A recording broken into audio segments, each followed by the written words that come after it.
We often hear from teachers that they aren't sure how much time they should be dedicating to each stage to ensure they meet the goal of the stage. Let's talk about some resources ADI has to help with timing. Depending on students' familiarity with the process, the amount of time that's recommended for data collection, and what proportion of the lab is completed as homework, most ADI labs will take 170 to 330 minutes to do the 8 stages. In the teacher notes of each investigation within the secondary ADI books, there are suggestions for timing that are further detailed in Appendix 3. These recommendations are split into 4 pairs of different time lengths. Each pair comes with a different time frame for homework or no homework.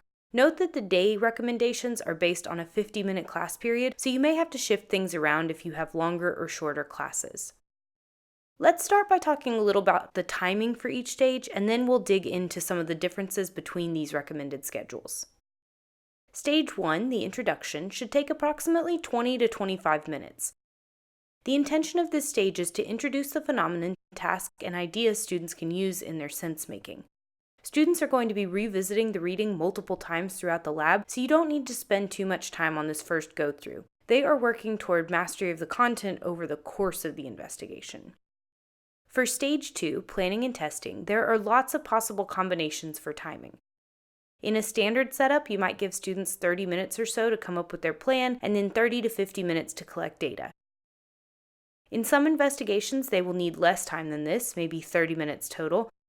And in others, such as in labs where they're asked to develop a model and then test it, they'll need longer, maybe up to 30 minutes to come up with a plan and then 100 minutes for data collection. As always, we highly recommend that you try the lab yourself before using it with students so that you have an idea of how long data collection might take. Stage 3, where students are making their whiteboard, should take about 20 minutes. Students will fill whatever amount of time you give them. We like to start out by telling them they have 15 minutes and then give them the extra 5 minutes as a gift. Stage 4, the argumentation session, should take about 30 minutes. This gives them 20 minutes to go around and talk with other groups and 10 minutes to revise their own arguments. If you utilize our feedback sticky notes, you may be able to shorten the feedback portion of Stage 4, but we always make sure and give students time to revise their arguments so they don't skip this crucial step.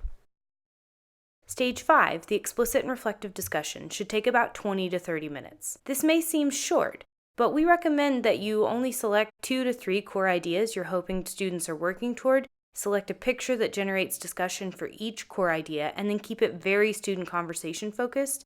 And if you do those things, you can definitely make it happen in this time frame.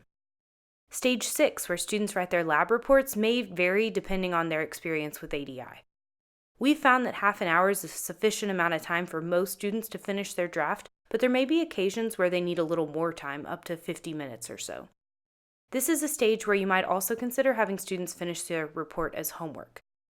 The timing for Stage 7, peer review, is going to be dependent on whether you do partners or groups of 3 when they're critiquing each other's work.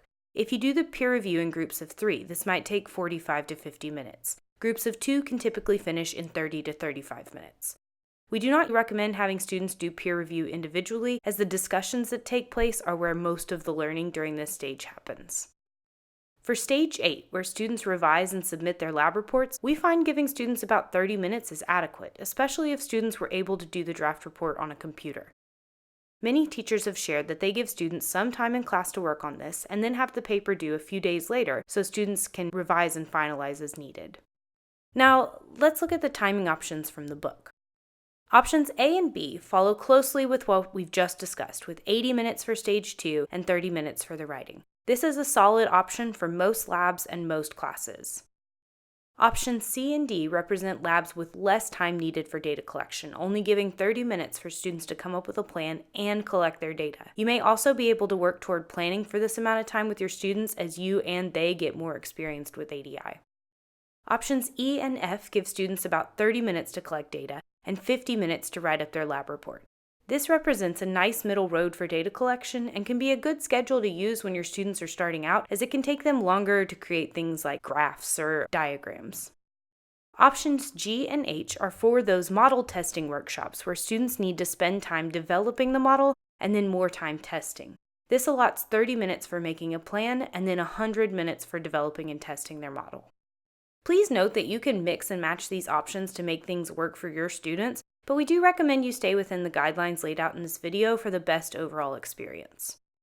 When you're preparing for your next ADI, consider students' familiarity with the process, the amount of time that's recommended for data collection, and what proportion of the lab is completed as homework to help develop a pacing plan that works for you. Thanks for watching. Don't forget to like us on Facebook, follow us on Twitter, and subscribe to our YouTube channel for the latest updates on ADI.